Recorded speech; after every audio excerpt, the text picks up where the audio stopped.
परब्रह्म परमेश्वर जगद्गुरु श्री कृष्ण भगवंत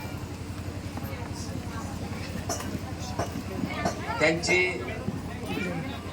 रात्रीच जयंती म्हणजे जन्मदिवस साजरा करण्यात आलेला आहे आणि म्हणून त्या निमित्तानं आज आपण त्या परब्रह्म परमेश्वराचे जे गुणानुमोदन आहे, त्यांची या समाजाला जी देण आहे, त्यांचा अधिकाधिक आपल्याला जीवनामध्ये काय लाभ होतो आणि त्याचप्रमाणे भगवान श्रीकृष्णाला जवळपास सर्व जगच त्यांना मानते आणि म्हणून त्या परब्रह्म परमेश्वराची आपल्याला जाणीव करून घेणं आवश्यक असते.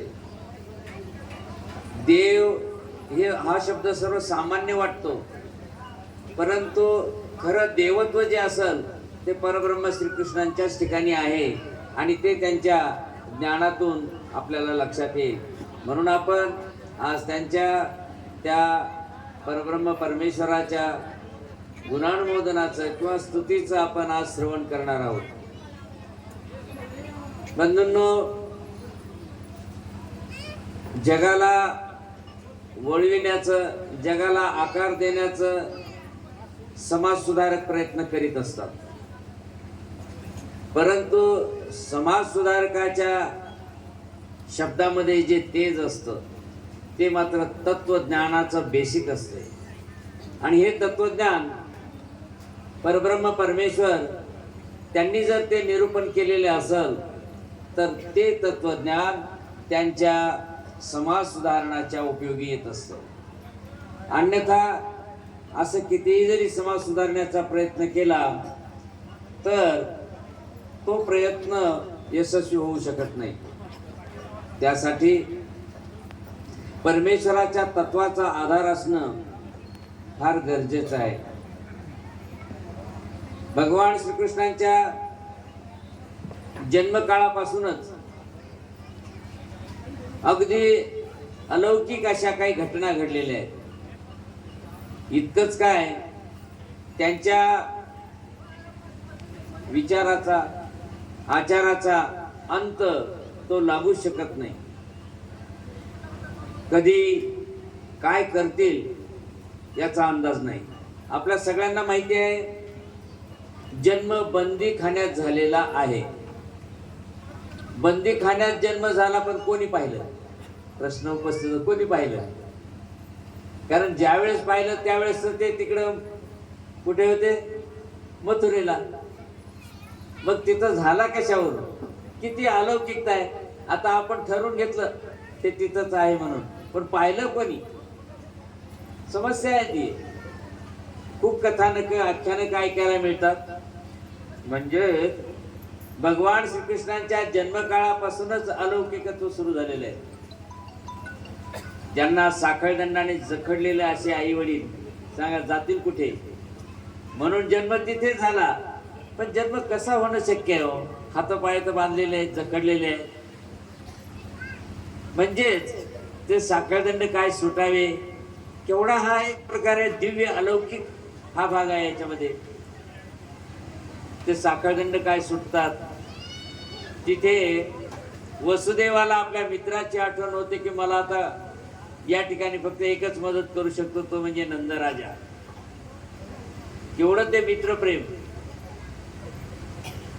त्याप्रमाणे त्यांनी त्या मुलाला घेऊन, पावसाळ्याचे दिवस, नदी दुथडी भरून वाहत आहे, म्हणजे ह्या सगळ्या गोष्टी अशक्य आहेत, पण त्या शक्य व्हायला लागलेल्या आहेत. आणि त्यांची हिंमत, जोपर्यंत पाणी इथपर्यंत लागत नाही तोपर्यंत पाण्यामध्ये शिरतच राहिले वसुदेव लेकराला घेऊन. रात्रीची वेळ आणि काय ते आघात दिला. हळूच वरून टोपल्यातून पाय खाली सोडून पाण्याला हात लावल्यावर पाणी खाली काय जातंय. केवढा चमत्कार आहे. चमत्कार म्हणण्यापेक्षा हे केवढं अलौकिकत्व आहे. कारण चमत्कार म्हणलं तर फसवेगिरी होत असते. ही फसवेगिरी नाहीये, वस्तुस्थिती आहे. पाणी खाली उतरत आहे आणि त्यातून वसुदेव पुढे निघून जात आहेत. गाव सगळं झोपलं, कोणाला दिसत कसं नाही. तेवढ्या याच्यामधून तो जातो. त्या नंदराजाचे दरवाजाचे, आता राजा म्हणल्यानंतर काय सगळीकडे बंदच बंद, पण तेवढे दरवाजे उघडतात. बाहेर लगे घरामध्ये जाऊन बसतो. त्याच वेळेला तिथे मुलगी काय जन्माला येऊ नये. ते कसे योग कसे आहे ते, म्हणजे जेव्हा परमेश्वराला काही गोष्टी करूनच घ्यायच्या असतात त्यावेळेस सगळंच काही होऊ शकतं. त्याला कुठल्याही बाधा येऊ शकत नाही. आणि म्हणूनच भगवान श्रीकृष्ण म्हणतात, जन्मकर्माचे मे दिव्यम, माझं जन्म कर्म हे अलौकिक आहे, हे दिव्य आहे. हे तुम्हाला नाही समजणार आणि खरंच आहे. हे अलौकिकत्व माणसाच्या बुद्धीच्या पलीकडचं आहे. आपण आपल्यासारखं पाहतो आणि म्हणून तिथे आपण जेव्हा ह्या अशा गोष्टी अनुभवायला मिळतात तेव्हा आपली बुद्धी काम करीत नाही. नेमकी त्या बाईला काय झोप लागावी, तिचं पुढं लेकरू का ठेवावं, तिची मुलगी काय उचलून आणावी, कसं हे सगळं कसं व्यवस्थित घडायले.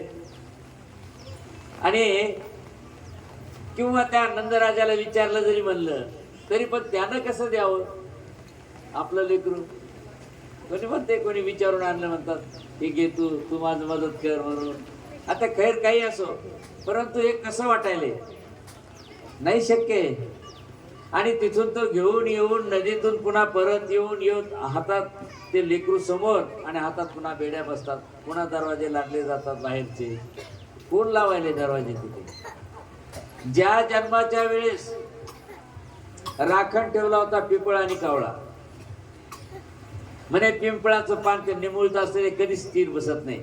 त्याला सांगितलं होतं जन्म झाला की तो हाल, आणि कावळ्याला ओरडायला सांगितलं म्हणजे जागे. हे तर तसे जागी पहारा देणारे होतेच, पण त्यावेळेस सगळ्यांना मोहिनी पडली होती. सगळेजण आपापल्या झोकेत गर्क होऊन गेले आणि येऊन ते लेकरू समोर ठेवून उभे राहिले. साखळदंडाने जखडल्या गेले आणि मग कावळा काय ओरडतं, पिंपळ काय हलतं आणि मग लोक काय धावून येतात, कौस काय पळतच येतो. काय हे सगळ्या घटना कशा घडायला लागलेल्या आहेत. ज्या घटनेला कोण साक्षीदार, कसा साक्षीदार आणि कसं शक्य आहे, इथं सायन्स सुद्धा काही बोलू शकत नाही. सायन्स एवढं म्हणाल नाही काहीतरी असेल आणि काहीतरी घडलंय, त्याच्या मागे काहीतरी दुसरं कारण. अरे बाबा, कारण काय असू शकतं? तर्काच्या पलीकडची घटना आहे, याला कारण नाही सांगता येत. आणि म्हणूनच जे भक्त असतात त्यांनाच फक्त हे अलौकिकत्व अनुभवायला मिळतं, दुसऱ्याला नाही मिळत. आणि म्हणूनच परमेश्वर अवतरल्यावर ज्ञानिया किंवा भक्त या दोघांनाच कळतंय की परमेश्वर आहे. बाकीच्यांना कोणालाही कळत नाही, मायबापालाही कळत नाही. मायबाप त्याच्या पुण्याचे वाली होतात कारण त्यांनी जन्म दिला म्हणून, परंतु मोक्षाचे वाली होऊ शकत नाही, हे लक्षात घ्या. मोक्ष मायबापालाही मिळत नाही. तुम्हाला वाटेल आपण जन्म दिला म्हणजे आपल्याला मोक्ष मिळेल, कदापि नाही. ज्ञानी आणि भक्तच हा, यांना मात्र फळं मिळतील. स्वर्गाचं फळ, त्याच्यावरचं फळ, चांगले देवता लोकांचे सुख मिळतील. पण मोक्ष प्राप्ती मात्र फक्त ज्ञानी आणि भक्ताला, आणि तेच ओळखतात की हा परमेश्वर आहे म्हणून. जसं भविष्य पुराणामध्ये पाहून आले होते, म्हणे परमेश्वर अवतार विदर्भ देशात जन्मणार आहे. कोण होते परमेश्वर अवतार? श्री गोविंद प्रभू. परंतु ते तिकडं समजते की तिथं परमेश्वर अवतार, म्हणून शोधत शोधत लोक येतात. कोण? ज्ञानी आहे आणि भक्त, बाकीच्यांना नाही. तर असं हे परमेश्वराचं अगाधत्व क्षणाक्षणाला अनुभवायला मिळतं. म्हणजे त्यांच्या जन्मकाळापासूनच वास्तविक पाहायला गेलं तर 7वा पुत्र बलराम, तो काय पोटातून दुसरीकडे जातो, तो कसा वाचतो, केवढं अलौकिकत्व आहे. आणि ज्या वेळेस सगळं काही चांगलं झालं त्यावेळेस देवकी सुद्धा म्हणते, देवा तुझ्या गुरुचं लेकरू तू आणून दिलंस, सागरात बुडालेले लोक आणून दिलेस, माझे पहिले लेकर आणून का देत नाहीस? पहा आईचं महत्व. ते म्हणले बाई आणायला काही नाही, आणता येतात, पण तुला फक्त दर्शन देऊ शकतो, ते इथं राहणार नाही. ते लेकर सुद्धा राहणार नाहीत, त्यांना आईचं काहीच महत्व नाही. आणि ते पाचही लेकर, आपलं 6, हे 2 होते इकडं, 6ही लेकर आणले, दाखविले आणि ते लेकर निघून गेले. म्हणजे ते 6 कोण असावे की ज्यांना त्या देवता सुखातून इथं आणलं, दाखविलं आणि ते आपल्या सुखाकडे पुन्हा निघून गेले.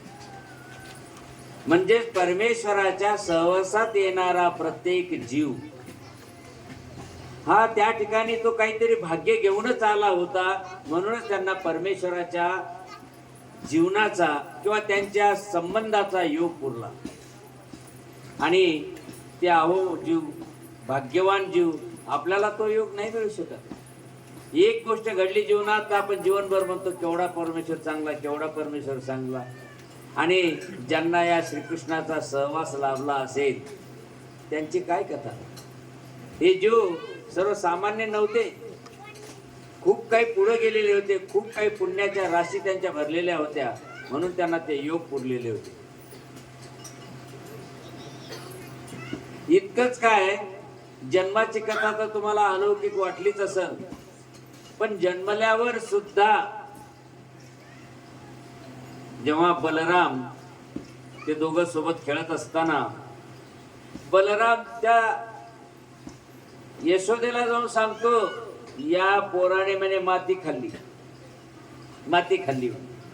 पहा देव सावध करायलाय, पण आपण कसे मतीमूढ असतो. या पोराने माती खाल्ली म्हणल्याबरोबर यशोदा येते धावत, अरे पोर माती खाल्ली, हा तोंड उघड. माती खाल्ली होती तर खरंच होतं की काय खोटं होतं? काय खाल्लं होतं काय माहिती. आणि धरला गाल त्याचा, तोंड उघड म्हणून त्याला आता मारण्याची तयारी. तोंड उघडतो तर काय सगळं ब्रह्मांड दिसलं ना, भवळ आली तुला.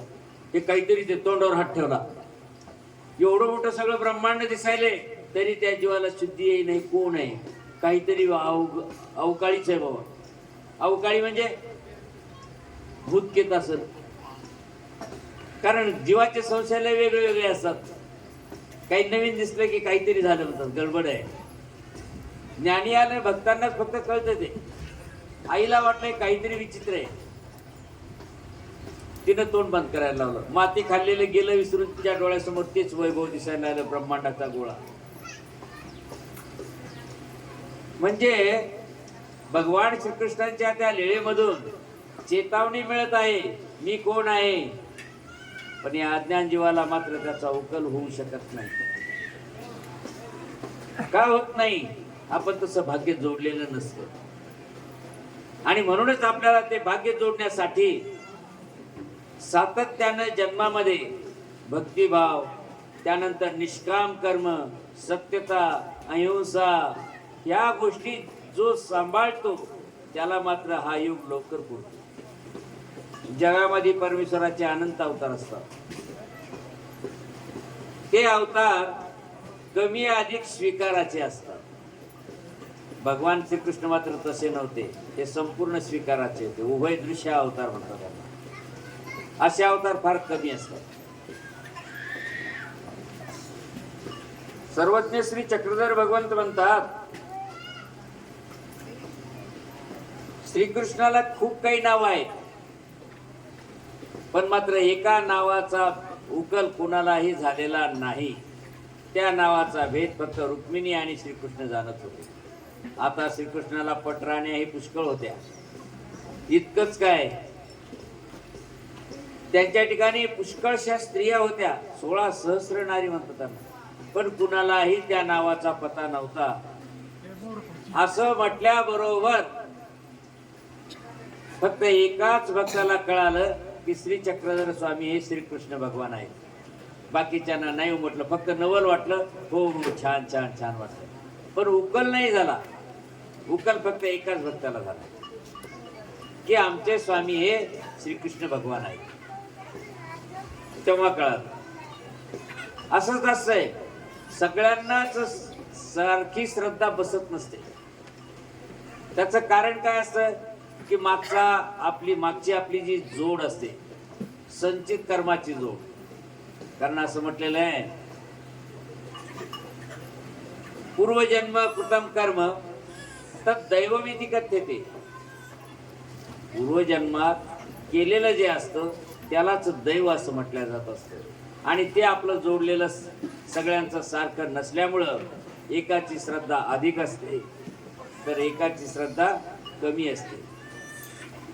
इतकंच काय, कोणी देव म्हणल, कोणी म्हणल माणूसच आहे. आणि माणूस म्हणणाऱ्यासाठीच भगवान श्रीकृष्ण म्हणतात, जन्म कर्माचे मे दिव्य. माझे जन्म आणि कर्म हे कुणालाही नाही कळणार. आणि म्हणून कर्म करीत असताना संताचा सहवास सत्संगती असायला पाहिजे, ज्ञानियाची संगती असायला पाहिजे. तरच आपल्याला ते कर्म करण्याचा उकल होत असतो. नाही तर कर्मच कळत नाहीत. कशालाही आपण कर्मच म्हणतो, कारण यत्क्रियते तत्कर्म. जे केलं जातं त्याला कर्म असं म्हणतात. परंतु कर्म तेवढे सोपे नाही असं म्हटले भगवान श्रीकृष्णांनी. कर्मणो हे बी बोधव्यम, बोधव्यंच विकर्मण, अकर्मणश्च बोधव्यम, गहना कर्मणो गती. भगवान श्रीकृष्णांच्या तत्वज्ञानामध्ये कर्माला शेवटी गहन म्हटले. नाही करणार तुम्हाला हे कर्म, अकर्म, विकर्म काय कसे असावे ते. आपण कशालाही कर्म म्हणतो, नाही नाही चांगले कर्म केले म्हणजे चांगले.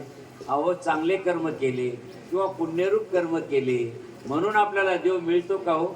पुण्यानं जर देव मिळाला असता तर इथं तर जगात पुण्य करणारे खूप काही आहेत. राज्य अर्पण केलेले जीव आहेत. पुण्यानं परमेश्वर मिळत नाही, पापानं तर नाहीच नाही, पण पुण्यानंही मिळत नाही. आता तुम्हाला वाटलं असं कसं होईल, पुण्य तर करावं लागतंय. हाच मोठा भ्रम आहे. भगवान श्रीकृष्ण दुसऱ्या अध्यायामध्ये म्हणतात, बुद्धियुक्त जहाती उभे सुकृत दुष्कृते. सांगा, जो माझ्या निष्काम कर्माचा बुद्धियोगाचा वापर करतो ना, तो व्यक्ती उभे सुकृत दुष्कृते, पाप आणि पुण्य दोन्हीही जहाती सोडून देतो. लवकर नाही समजत हे, कारण पुण्यकृताम शास्त्र असायला शाश्वत सुख मिळते, चांगलं सुख मिळते, पण सुखच मिळते. तो मोक्षाला जाऊ शकत नाही, परमेश्वर प्राप्तीला जाऊ शकत नाही. पुण्यानं काय होतंय, पुण्यानं खूप काही सुख जमा होतं, वैभव जमा होतं, ऐश्वर्य जमा होतं. आणि त्या ऐश्वर्याच्या भरामध्ये या जीवाला धुंदी चढते. जसं दारू पिल्यावर, दारू पिताना काही वाटत नाही, पण पिल्यानंतर काय उतरते, नशा उतरते.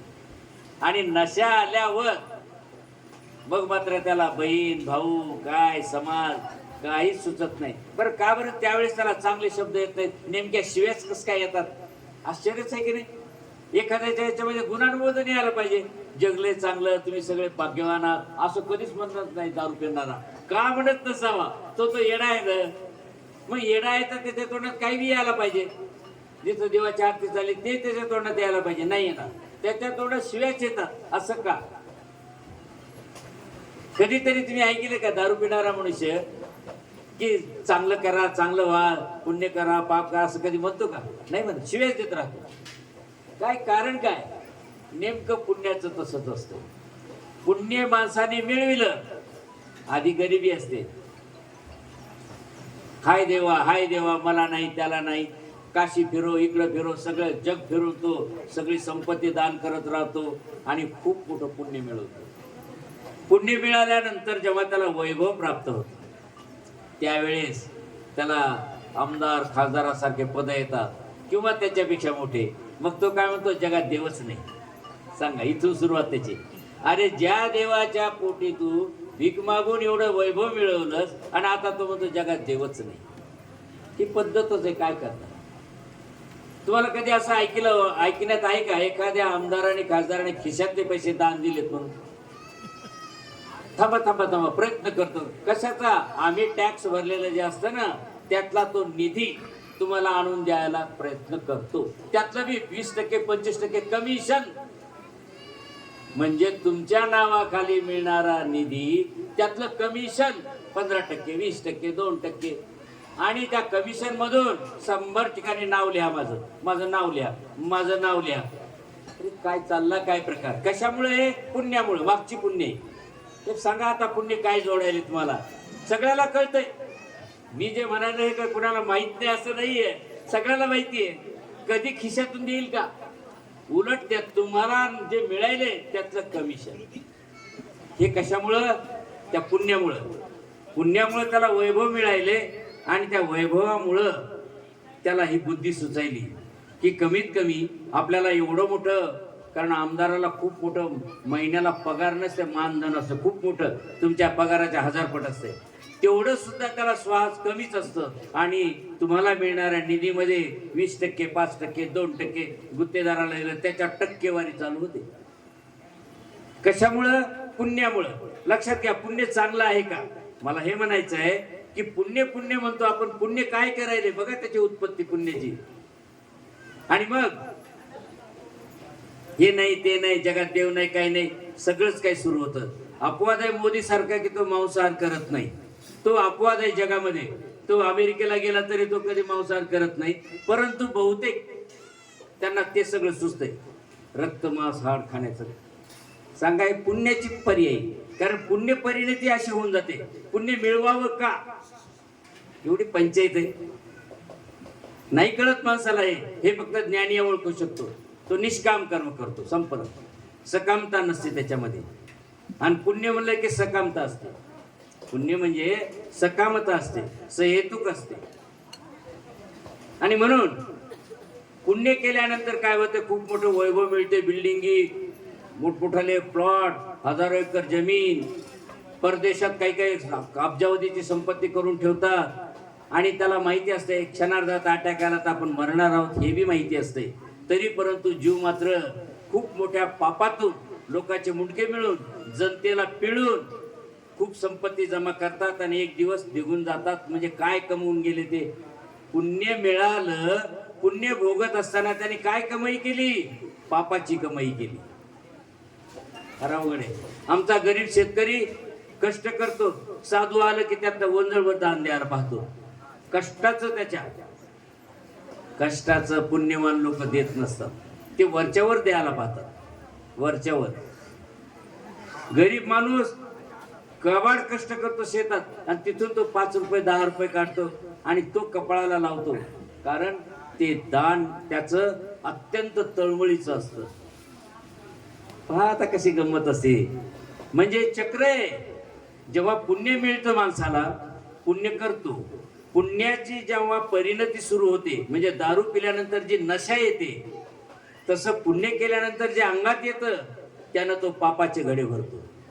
पापाचे घडे भरले पुन्हा भोगायला येतो. भोगायला आल्यानंतर हाय देवा, हाय देवा, हाय देवा, या तीर्थाला जाय, त्या तीर्थाला जाय, तिथं दान कर, इथं कर. त्या कष्टातून करतो करतो आणि पुण्य मिळवतो. पुण्य मिळालं की पुन्हा ते, म्हणजे पाप पुण्य, पाप पुण्य, पाप पुण्य, हे चलचक्र चालू झालं. म्हणून बंधूंनो, पुण्य जर मिळवायचं असेल तर त्या पुण्याला फिल्टर करा. पुण्याला फिल्टर करा. म्हणजे तिकडून कच्चं क्रूड ऑइल येत असते परदेशातून, त्या क्रूड ऑइलला फिल्टर केलं जातं. बघ, त्याच्यातून आधी उच्च प्रतीचं त्याला ऑइल तयार होतं, नंतर पेट्रोल, नंतर डिझेल, त्याच्यातून गाळून उरलेलं रॉकेल आणि त्याच्यातून उरलेलं पुन्हा ऑइल. तसं पुण्य सुद्धा ज्ञानी पुरुषाच्या सहवासात राहिल्यानंतरच ते पुण्य तो मनुष्य निष्काम कर्मात टाकत असतो. त्याला म्हणतात सत्कृत्य, त्याला म्हणतात आनंद. पुण्य नाही. म्हणजे गोमट म्हणतात त्याला, गोमट. म्हणजे ते पुण्य, कोणतं पुण्य? जे पूर्ण फिल्टर केलेलं, ज्याला गोमट म्हणतात, एरवी पुण्य नाही. आणि त्या गोमट्याच्या आधारे, त्या फिल्टर केलेल्या पुण्याच्या आधारे त्याला ईश्वर मार्गाची वाटचाल मिळत असते. तोपर्यंत नाही, तोपर्यंत हे चक्र आहे, पाप पुण्य, पाप पुण्य, पाप पुण्य. म्हणून जे आपण करतो ते कितपत योग्य आहे याचं ज्ञान पाहिजे, आणि ते ज्ञान बहुतेक होत नाही. म्हणून भगवान श्रीकृष्ण म्हणतात, कर्मणो हे बोधव्यम बोधव्यांच विकर्मण, अकर्मणश्च बोधव्यम गहना कर्मणो गती. नाही कळत कर्माची गती. म्हणून आपल्याला वारंवार सत्संगती, वारंवार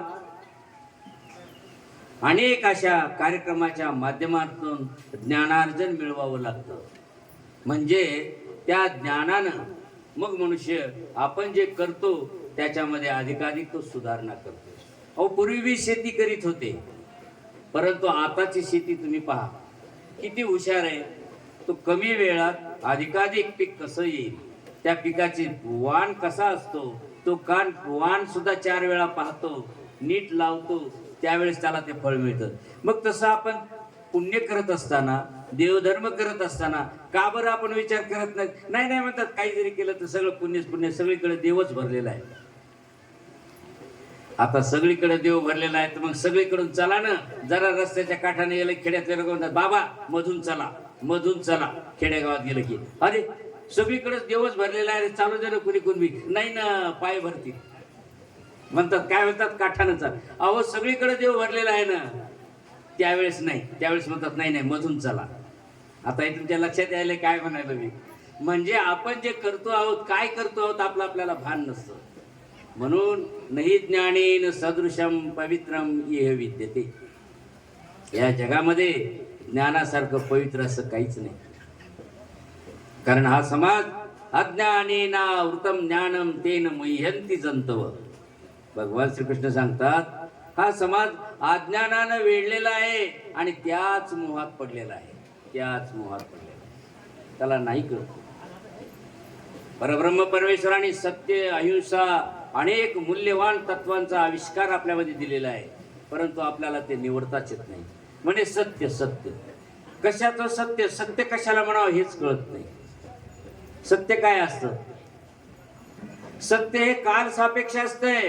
कालचं सत्य आजचं असत्य नसलं तर इथल्या म्हातारी माणसं असेल त्यांना विचारा, पूर्वी काय होतं? तांब्याचे पैसे होते, ती बिन्नी आणा. आता कोणी काय म्हणे, पैसा चालत नाही. अरे सत्य आहे ना, ते पैसा आहे ना. त्यावेळेसच्या एका पैशाला काय किंमत होती. हा, आता तो पैसा आणा बरं, फेकून देतील. तुम्हाला काय चॉकलेट द्यायचं ना, फेकून दे म्हणतात. 1 रुपया आत्ताचा. केवढी समस्या आहे. कालचं सत्य आज असत्य व्हायले, आणि जे असत्य ते पुन्हा काळाने सत्य पण होते. कसं होते सत्य? कालचं असत्य आज सत्य. म्हणजे इंग्रजांनी जे कायदे केले, आता ते कायदे झुगारून मोडून टाकले, खोटे. आता आपले कायदे झाले सुरुवात. म्हणजे का मोडलं ते लागू नाही. त्याच्यामध्ये बंधन त्यांचं राहील, आपल्याला ते बंधन नको आपल्याला. म्हणजे सत्य हे काल सापेक्ष असतं, किंवा सत्य हे परिस्थिती सापेक्ष असतं, किंवा सत्य हे व्यक्ती सापेक्ष असतं. व्यक्ती सापेक्ष म्हणजे चोर जर भेटला, कितीही सत्य बोलणारा व्यक्ती असू द्या, तो म्हणणार नाही मी कमऱ्याला खोसून ठेवलेत पैसे, किंवा मी तिथं फेकून दिलेत. नाही नाही माझं काहीच नाही, पाहून घ्या म्हणा, पाहून घ्या म्हणा. नाही का? असंच म्हणतात ना. का म्हणतो तो मी आता तू जवळ आला मी त्या कचऱ्यात टाकलेत. नाही म्हणणार. बिल्डिंगच्या मागून खिडकीतून टाकून देतात, धाड पडली की. कुठे? त्या कुंडीमध्ये. कोणी टाकले ते माहित नाही. म्हणजे प्रत्येकाची ही क्रिया असते अशीच. सत्य आणि असत्य त्याला कळतच नाही. सत्य काय आहे?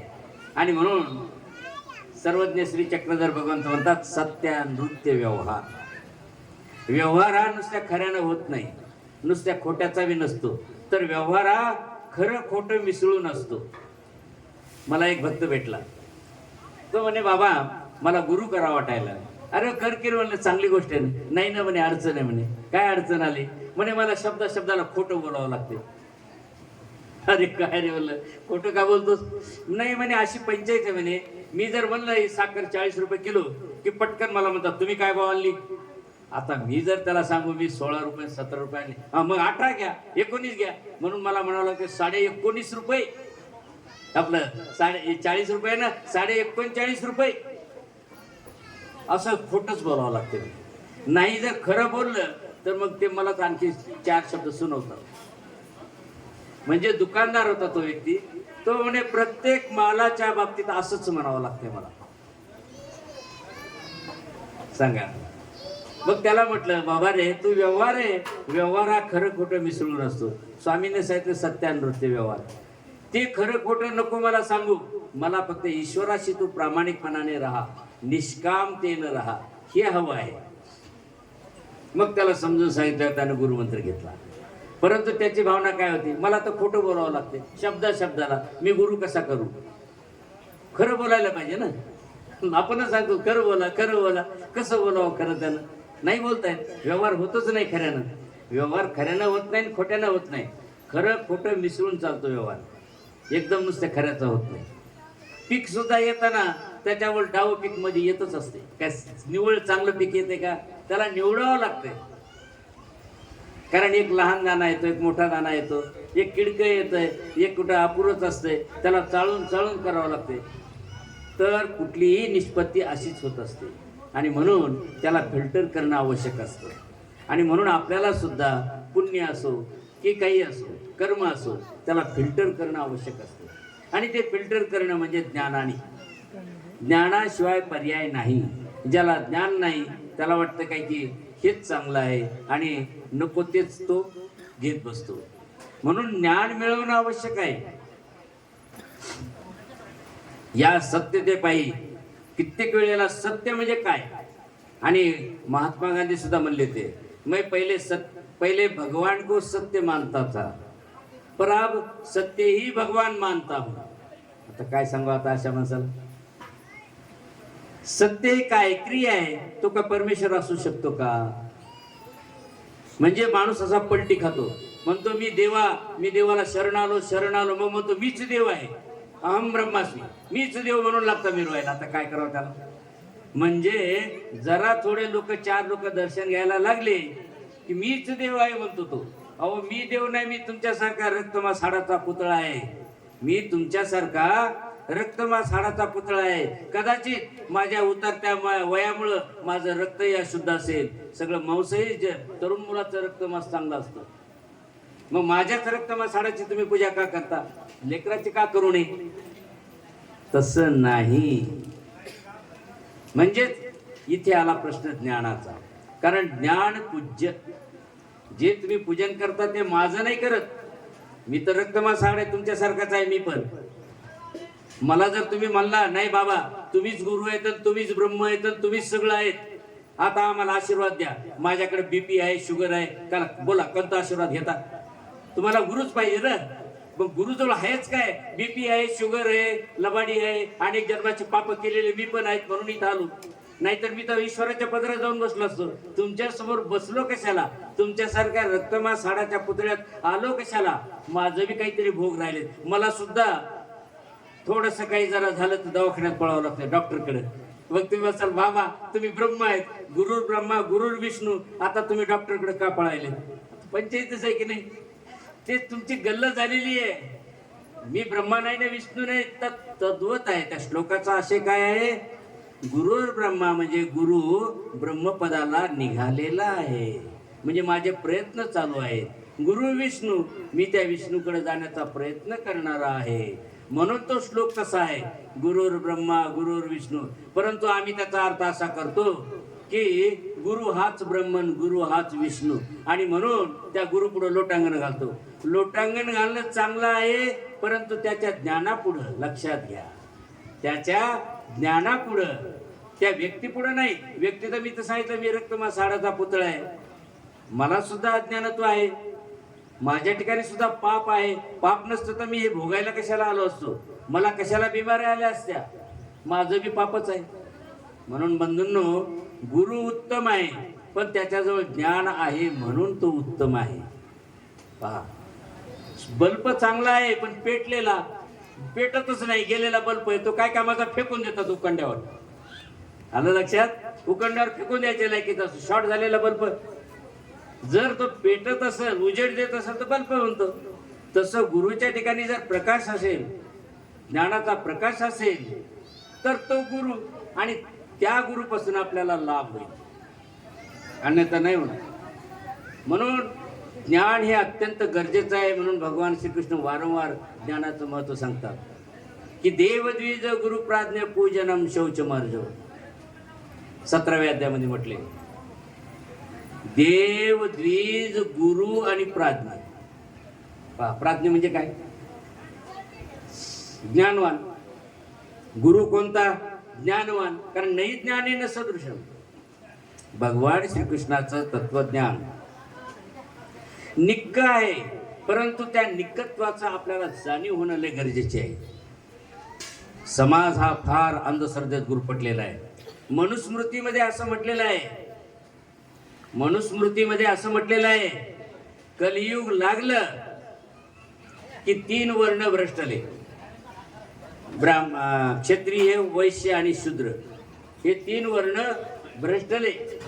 फक्त राहिला ब्राह्मण, तो चांगला राहिला म्हणतात. कोण? ब्राह्मण. आणि म्हणून तुम्ही शंकराचार्याकडे जा. कधी तुम्हाला जर गंध लावायचा असेल, पाय पुढे करतात. कपाळाला नाही गंध लावायची लायकी. का? तुम्ही ब्राह्मणेतर आहात आणि तुम्ही सगळे शूद्र बनलेत कलियुग लागल्याबरोबर, आणि म्हणून तुमच्या पुढे काय करतात? ते पाय पुढे करतात. आता मला इथं आल्याला माझ्या पायाला गंध लावला, मला वाईट वाटलं, मनुस्मृतीची आठवण झाली. अरे अरे अरे, हे संस्कार, पाय का मी तुमच्या पुढे इथं उभा आहे, इथं ज्ञान आहे म्हणून कपाळाला गंध लावायचा असतो. याच्या मागे ज्ञान आहे आणि त्या ज्ञानाचं पूजन असतं. परंतु करावं काय? जगाच्या कणाकणामध्ये ते रुजू झालेलं आहे.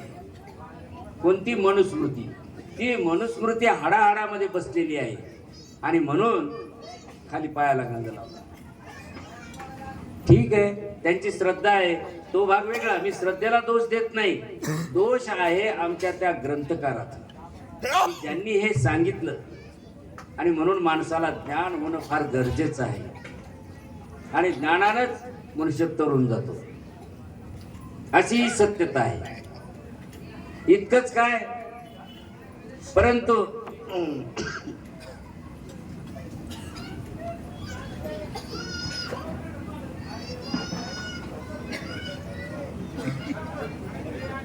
दूर गेला.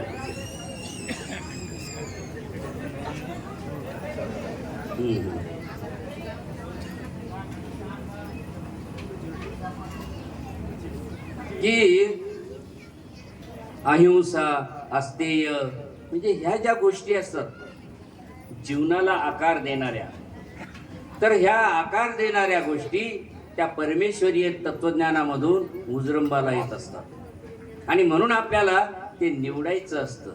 परमेश्वराचं तत्वज्ञान भोळ्या भावड्या शब्दात सांगणं हे ठीक आहे, परंतु त्याचं तसं जर अनुकरण करतो म्हटलं तर मनुष्य फसगतीला कारण होतो. जसं मी तुम्हाला अगोदर सांगितलंय, पुण्य पुण्य पुण्य, पुण्याला फिल्टर केलं नाही ते पुण्य तुम्हाला घातक झालं पुन्हा पुन्हा फिरवायला. आणि म्हणून असं न व्हावं यासाठी आपल्याला त्या ज्ञानाचे नेमकेपणा माहिती व्हायला पाहिजे. आणि म्हणूनच सत्संगती, वारंवार सत्संगती केल्यानंतर हळूहळू आपल्याला त्यातलं मर्म कळायला लागतं, अन्यथा कळणार नाही. म्हणे जसं सत्य आपण पाहिलं तसंच हिंसा, अहिंसा, अहिंसा परमो धर्म म्हटलंय. भगवान श्रीकृष्ण म्हणतात हिंसा करू नये, पण हिंसा आम्हाला जागोजागी, फक्त तुमचं तांदवाडी 2-3 गावं सोडले तर सोडून द्या, परंतु जरा पलीकडे जाऊन पहा, खेडगाव असो की कुठे असो, आधी रस्त्याला लटकलेले दिसतील तुम्हाला. यात्रा आली की आहेच, बाजार आला की आहेच, म्हणजे सगळ्यात जास्त हिंसेचा भडीमार. डॉक्टरकडे जा, डॉक्टर म्हणतो अंडे खा, सांगा. आयुर्वेद सांगतो 1 केळी खाल्ली तर 5 अंड्याची ताकद येते, पण ते कोणी सांगणार नाही. अंडे खा म्हणजे जी माणसं, जो जीव जिभेनं पाणी पितो ते मांसाहारी असतात. जे प्राणी जिभेनं पाणी पितात ते मांसाहारी असतात. परंतु आम्ही जिभेनं पाणी पिणारे नाहीत, आम्ही ओठानं पाणी पिणारे आहेत. शेळी किंवा इतर जे प्राणी ओठानं पाणी पितात ते शाकाहारी असतात. आम्ही आमचा रस्ता सोडून भ्रष्टायला लागलो. त्याला काय करणार? आमची चूक आहे ती आणि आमच्या सांगणाऱ्याची. म्हणून ज्ञान नेमकं असायला पाहिजे. ज्ञान जर असेल तर मनुष्य याच्यातून तरू शकतो. नाही, दुसऱ्याला सुधारण्याचा प्रयत्न केला तर शक्य नाही. कारण भगवान श्रीकृष्ण म्हणतात उद्धरेत आत्मना आत्मानम. आपण आपला उद्धार करा. पाऊस पडायला म्हणून ढगाला ठिगळ लावण्याचा प्रयत्न करू नका. तुमच्या अंगावर छत्री झाला. परंतु संसार असा मायावी असतो. माझी बायको, माझे पोरं, माझं अमकं, माझं, त्यांच्यासाठी तो मरत राहतो आणि स्वतः नंगाला नंगाच राहतो. जगात कोणीच कोणाचं नाही हे लक्षात घ्या. म्हणतात आई वडिलाची भक्ती करावं तेच व्यवहार म्हणून, तथ्य म्हणून किंवा आपलं कर्तव्य म्हणून. परंतु ती सेवा म्हणजेच देव आहे, चुकीचं आहे. संत काय म्हणतात?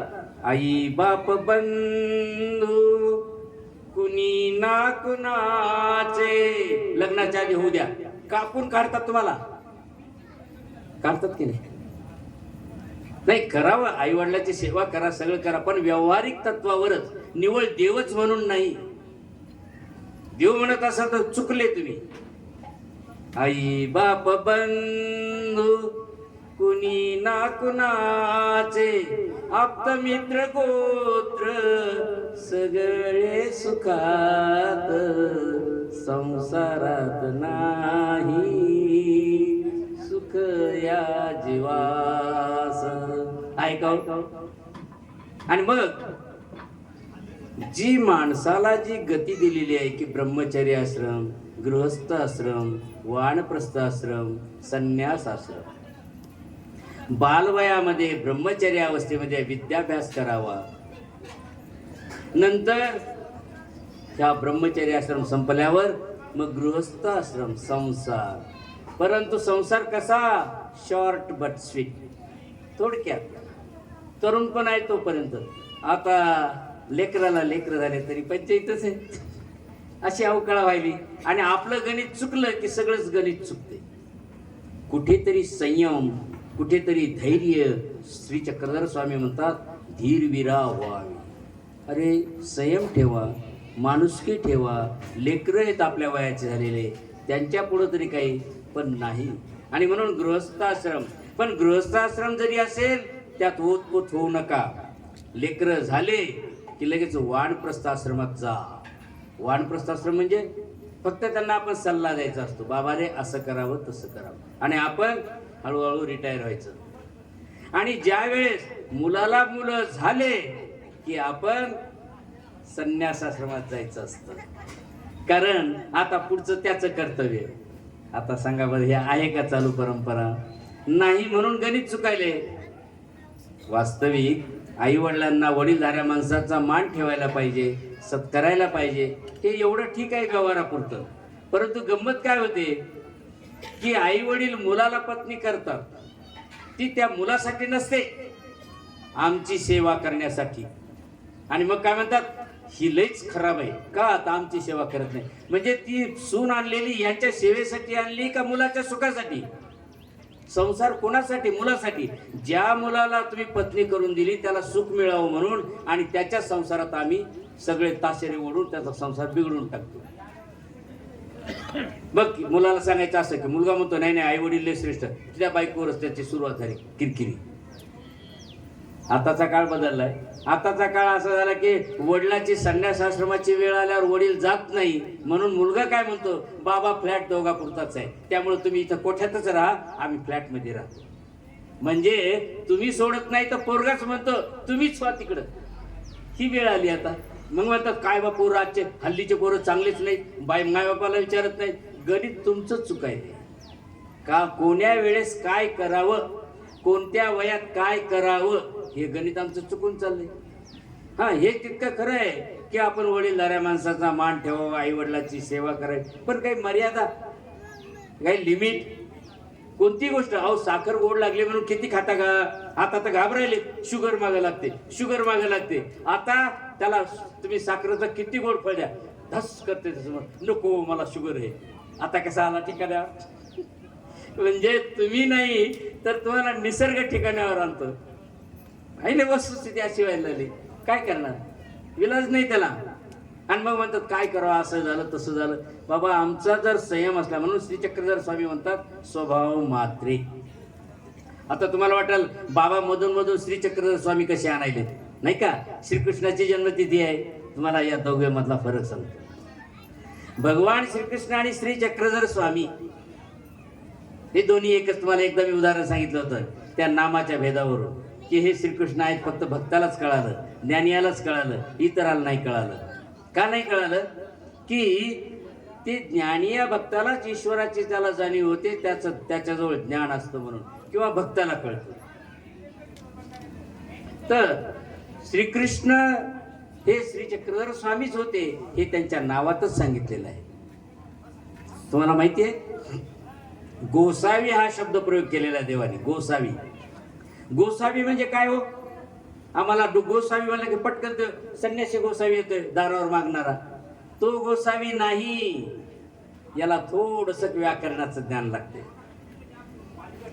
कोश उघडून पहा, गोस्वामी हा तद्भव शब्द आहे. गोसावी हा शब्द तद्भव आहे. तद्भव शब्द म्हणजे संस्कृतातून वाकडा तिकडा होऊन, जसे नदीचे गोटे आदळत आदळत आल्यानंतर गोल होतात.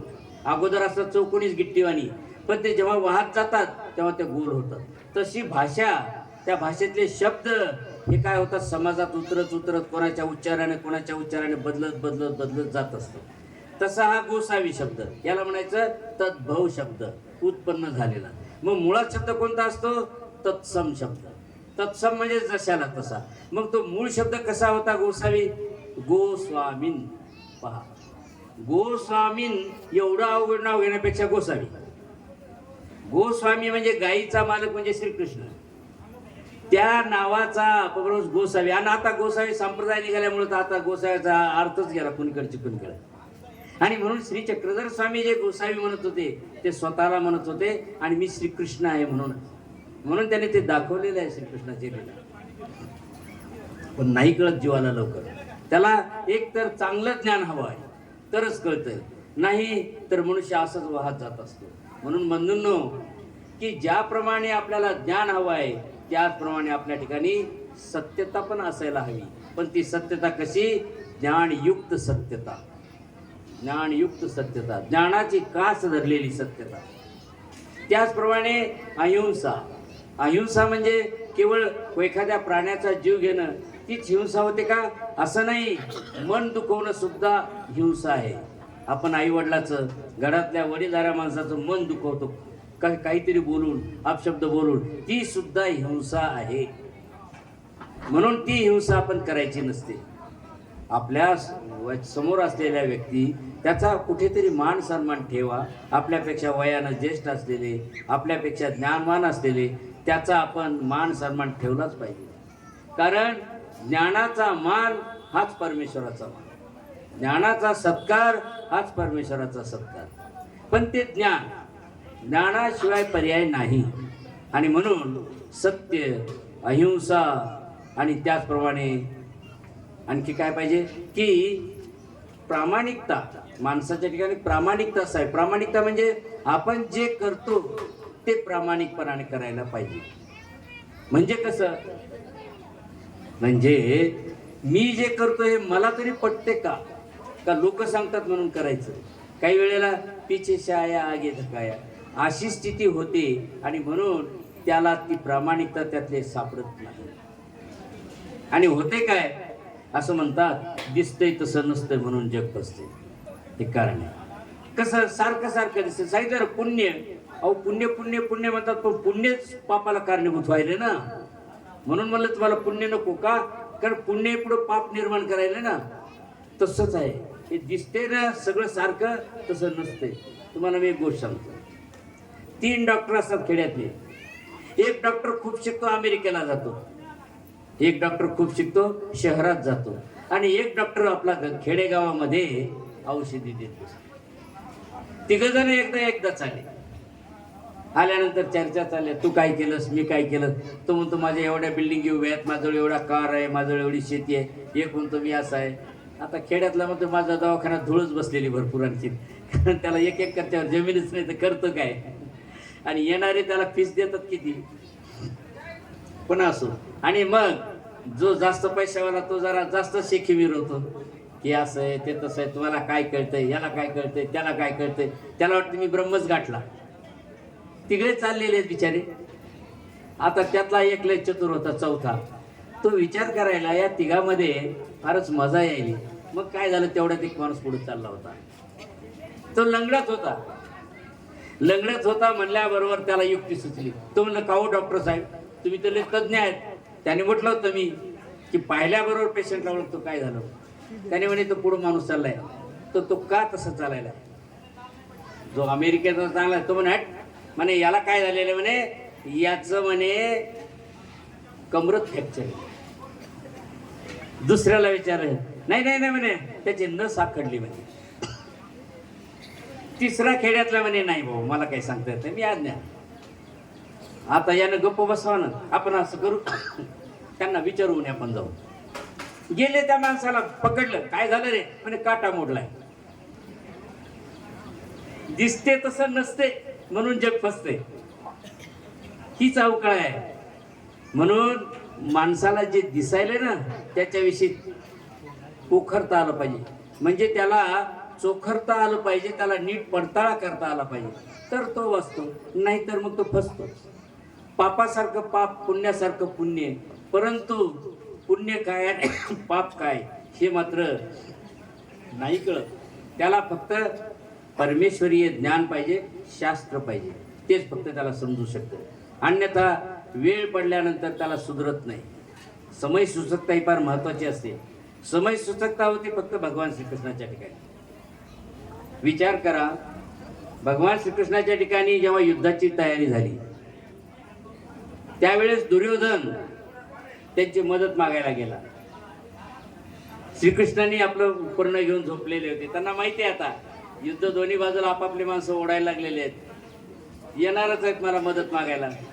दुर्योधन आला, मी राजा आहे, मी कुठं बसावं, उशापाशी येऊन बसला. त्याच्यानंतर अर्जुन आला मदत मागायला. त्यानं विचार केला आता मी कुठं बसावं, कारण शत्रुपक्षाच्या खाली तर बसणं चूक आहे. शत्रुपक्ष उशाला बसलेला आहे, मी पलंगाच्या खाली बसू तर शत्रुपक्षापुढे खाली बसणं तर आपला अपमान आहे. मग त्याने एकच बहाणा निवडला. पहा, त्यावेळेस सुद्धा सद्बुद्धी सुचली पाहिजे. नाही, आपल्याला ज्याच्याकडे मागायचं आहे तेव्हा आपला हात कसा पाहिजे, खाली. दात्याचा हात वर असतो. तेव्हा मी नम्रता धारण केली पाहिजे. आणि लगेच त्यांचे पाय दाबायला मी सेवा करायला. मी खाली नाही बसलो, सेवा करायला. म्हणजे पलंगावरच बसला, त्याच्या इक्वलच बसला, पण तू उशाला बसलास, मी सेवा करतोय. दोघांच्या विचारामधला फरक. एकाजवळ ज्ञान आणि एक गर्वाणी राजेपणाच्या ह्याच्यात मी खाली कसा बसत, सेवेचं बहाणं करून बसला. आणि मग भगवान श्रीकृष्णाने पटकन पडदा काढला. अरे अर्जुना तू कधी आलास, कारण पायाला हात लावल्यावर जाग आली. कधी आलास. आता याच्या पोटात मळमळ सुरू झाली. मी आधी आलो, मला विचारायला पाहिजे. पण असो, कधी आला म्हणे, मी आत्ताच आलो. कस काय आले. हा म्हणे काय नाही म्हणे, तुमची मदत मागण्यासाठी आता उद्या परवा युद्ध सुरू आहे. मग लगेच दुर्योधन होता. तो म्हणे आम्ही पण आलेलो आहोत म्हणे राजे. कशाला म्हणे, मदतीलाच. आत्ता मात्र श्रीकृष्णापुढे दोन्ही विचार पडले. श्रीकृष्णाने क्षणभर विचार केला आणि सांगितलं की बाबांनो, माझी नारायणी सेना आणि माझे शस्त्र, तर माझी नारायणी सेना एकीकडे राहील आणि निशस्त्र मी एकीकडे राहील. त्यांनी दोन भाग केले. त्याला काय म्हणतात, समय सूचकता. पहा, लक्षात घ्या कसं त्याने निवडलं. अर्जुनाला पहिला पण म्हणले, माझी दृष्टी अर्जुनाकडे पडली म्हणून मी अर्जुनाला पहिले विचारतो. दुर्योधन म्हटला तसं नाही, मी आधी आलो. कारण प्रश्न असा आहे, निशस्त्र श्रीकृष्णाला घेऊन काय करू. नाही का? मग मला काय पाहिजे? सशस्त्र नारायण सेना पाहिजे. म्हणून त्याला वाटलं हा तर मागून घेईल तो नक्कीच सेना, मग माझी पंचायत आहे. नाही म्हणे, मी अगोदर आलो, मला आधी उचलण्याचा अधिकार. देवाने सांगितलं तसं नाही, तू जरी अगोदर आला असला तरी माझी दृष्टी आधी अर्जुनावर पडली आणि म्हणून अर्जुनाला अधिकार. काय याच्यामध्ये रहस्य दडलं होतं? अर्जुन ज्ञानी होता. त्याने विचार केला, नारायणी सेना का घेऊन काय करू? प्रत्यक्ष परमेश्वर जर माझ्या मागे असेल तर काय गरज आहे मला? त्यांनी सांगितलं, देवा निशस्त्र तुम्ही, शस्त्र बी नको, फक्त तुम्ही माझ्याकडे पाहिजे. दुर्योधनाचा आनंद गगनाला मावेनासा झाला. त्याला वाटलं हे काय झालं, याला एडपटाला कळालंच नाही, याला एडपटाला कळालंच नाही. आणि मग त्याने काय केलं, ना काय हरकत नाही, काय हरकत नाही, मी नारायणी सेना घेतो. खुश झाला. तितक्यावर थांबला नाही, कारण परमेश्वराने काय म्हणलंय, यदा यदा हि धर्मस्य ग्लानिर्भवति भारत अभ्युत्थानम अधर्मस्य. मी अधर्माचं उच्चाटन करण्यासाठी अवतार घेतलेला आहे. आता सांगा, या नारायणी सेनेचा नाहक बळी गेला नसता का? पापन पुण्य विनाकारणच केले, श्रीकृष्णाचेच. मग सगळी तयारी झाली, आता उभे राहिले पक्षाकडून. भगवान श्रीकृष्णांच्या ठिकाणी समय सूचकता होती, तुम्हाला मी अगोदरच सांगितलं. भगवान श्रीकृष्ण त्या नारायण सेनाचा जो सेनापती होता ना त्याच्याकडे गेले. अरे म्हणे, इकडे ये रे म्हणे. बरोबर, दुर्योधनाचे डोळे वटारल्या गेले. श्रीकृष्णाने दिलेली सेना आणि त्याच्या सेनापतीला हा काय सांगायला की कफित होतो काय माहिती. त्याचे डोळे तिकडे लागले आणि त्याला हळूच विचारलं कानामध्ये. गर्दा चालू होता संसार, इकडे तिकडे आवाज एकमेकाला येत नव्हता. जसं आता आपल्याला तिकडे गडबड चालू आहे, इकडे गडबड चालू आहे, मध्ये धूर पण येतो आहे, त्याच्यामध्ये आपण आपलंच रेटायलं, आपण हार घ्यायला नाही.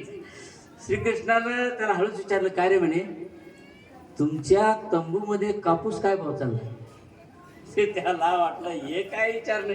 त्याने आपल्या डोकंपळाला हात लावायला लागला, हसायला. आता मात्र दुर्योधनाच्या पोटामध्ये लागलं पित्त उंचळायला. पित्त वाढले तुम्हाला माहिती कसं होत असते, त्याचं पित्त उंचळायला. हे काय भानगडे, त्याला काय सांगायचं आज सांगा. युद्धाची तयारी चालली, त्या टेंट मध्ये कापसाचा गायबा कुठं विचारण्याचा अशी पद्धत का? म्हणून तो हसला, साधी गोष्ट होती. मग तो हसायला लागला, सोडून झाला, विषय संपला. दुर्योधनाला रावला नाही, त्याला बोलवलं, इकडे म्हणजे तुला काय सांगितलं म्हणे श्रीकृष्ण. तुला हसायला करून काय सांगू तुम्हाला. त्याचं वरच्यावर त्याचा क्रोध चढायला.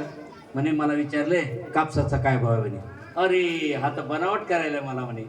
आणि मग हा शेवटी वैऱ्याचा तो वैरीच, चालले जाय म्हणे, तुझी गरज नाही म्हणे मला. म्हणजे आपोआपच नाहक मरणारी नारायणी सेना वाचून गेली. आलं लक्षात? याला म्हणतात समय सूचकता. नेमक्या वेळी नेमकं बोलता आलं पाहिजे, पण ते नाही कळत. जीवाला वाटतं काय की मीले जितलो, जीवाला वाटतं मीले जितलो. दुर्योधनाला वाटलं मला नारायणी सेना मिळाली, मीच खरा झालो आणि एकटा श्रीकृष्ण निशस्त्र आहे. आणि आता काय, ही सेना जरी हाकलून दिली तर श्रीकृष्ण रिकामाच आहे. त्या गर्वामध्ये तो गेला आणि त्याला ती कळालं नाही. ती समय सूचकता होती श्रीकृष्णांच्या ठिकाणी.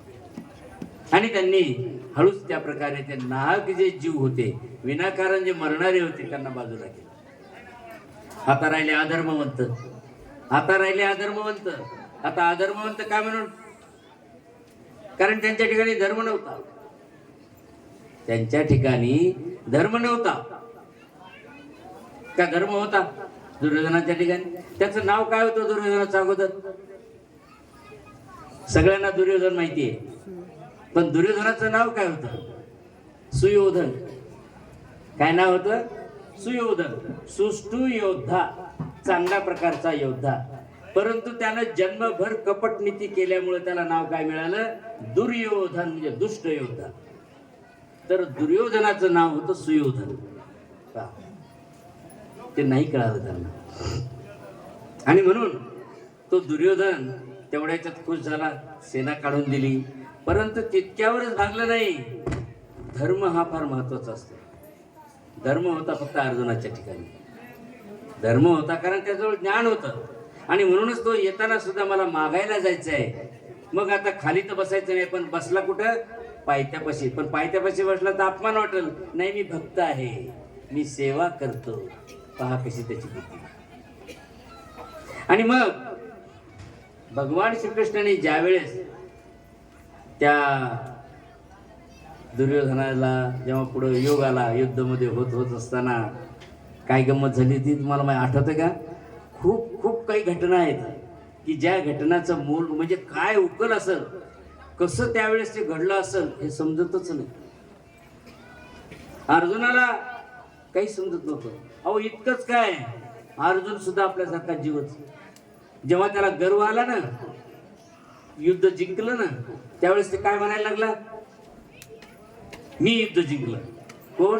अर्जुन. धर्मराजा काय म्हणतो, नाही नाही माझ्या सत्यतेमुळे, कारण धर्म सत्य होता ना, माझ्यामुळे युद्ध जिंकलं. पाचही पांडव लागले म्हणाले मी जिंकलं मी जिंकलं. भगवान श्रीकृष्णाने काय म्हणले, ते म्हणले नाही मी जिंकलं म्हणून, ते म्हणले हे पागडे, तुमचा न्याय निवाडा करायचा असेल ना, तो बब्रुवान बसलेला आहे त्याचं मुंडकं झाडावर, त्याला विचारा. बब्रुवान कोण? हा यांचाच वनवासात असलेला झालेला मुलगा. आई म्हणली जाय रे बाबा, आपल्या भावामध्ये त्यांच्या चुलत्या काक्याचे भांडणं झालेत, बघायला जाय. त्याच्याजवळ असे शस्त्र होते, तो म्हणला आता युद्धाला जायचं आपल्याला, किती घ्यावं, त्यापेक्षा त्याने 3च बाणं घेतले, बाकी घेतले. बाकी त्याचं काम नाही ना. 3 का घेतले? एका बाणानं तो सगळं पाताळ नष्ट करू शकत होता, एका बाणानं स्वर्ग नष्ट करू शकत होता, आणि एका बाणानं मृत्यू लोक नष्ट करत होता.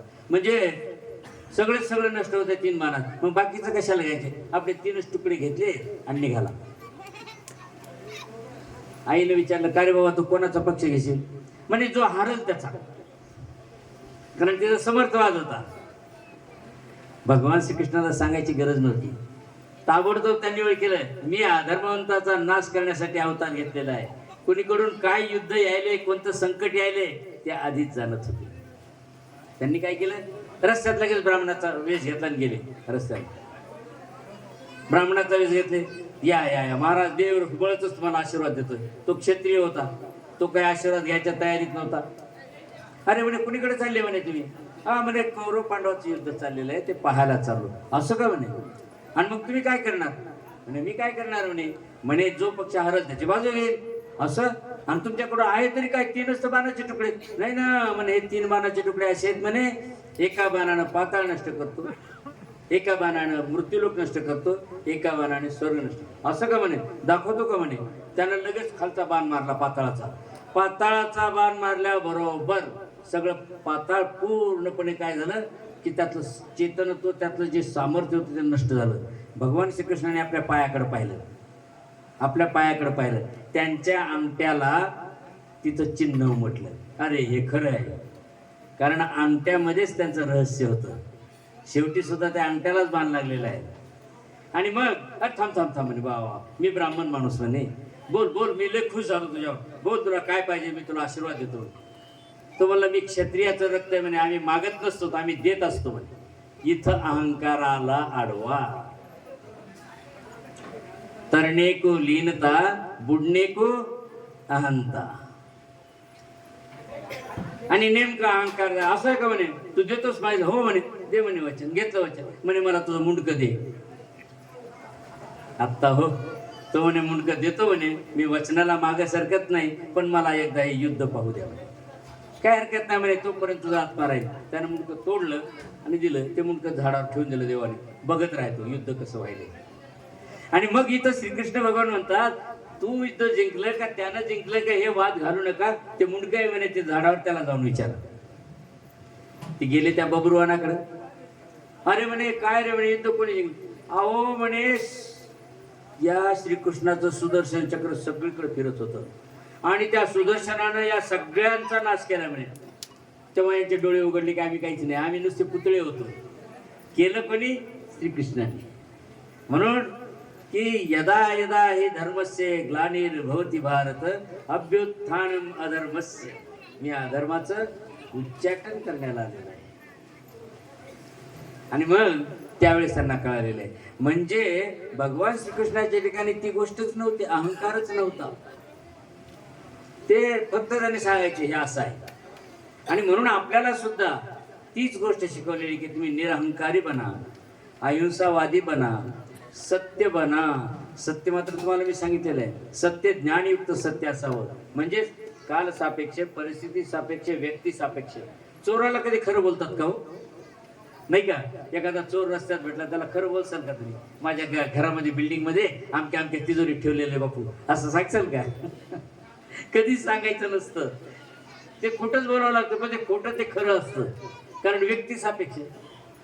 म्हणून सत्य हे 3 याच्यात विभागलेलं आहे: व्यक्ती सापेक्ष, काल सापेक्ष. काल सापेक्ष म्हणजे जो बुभुक्षित किन्न करोति पापम, संस्कृतमध्ये म्हण आहे, भुकेलेला माणूस काय पाप करत नाही, त्याला पोटाला पाहिजे असतो तो काही पाप करायला निघतो. तसं असतं ते की जो अत्यंत गरीबच आहे त्याला सत्य ना सत्य काय, त्याला पोट भरायचं पडलेलं असतं. तिथं सत्य असतं ते सगळं पलीकडे गेलं ते. म्हणून परिस्थिती सापेक्ष आणि काल सापेक्ष, काळानुसार सत्याच्यामध्ये बदल होत असतो. म्हणून म्हणून ज्ञानयुक्त सत्य असावं. ते काळ बदलो की व्यक्ती बदलो की काही बदलो, ज्ञान असावं मनुष्याला. म्हणजे ज्ञान जर असेल तर तो मनुष्य तरतो. ज्ञान नौका ही फार महत्वाची आहे. आणि म्हणून भगवान श्रीकृष्णाने जे आपल्याला मूल तत्व दिलेत, मूलभूत, ते म्हणजे सत्य, अहिंसा, मानवता.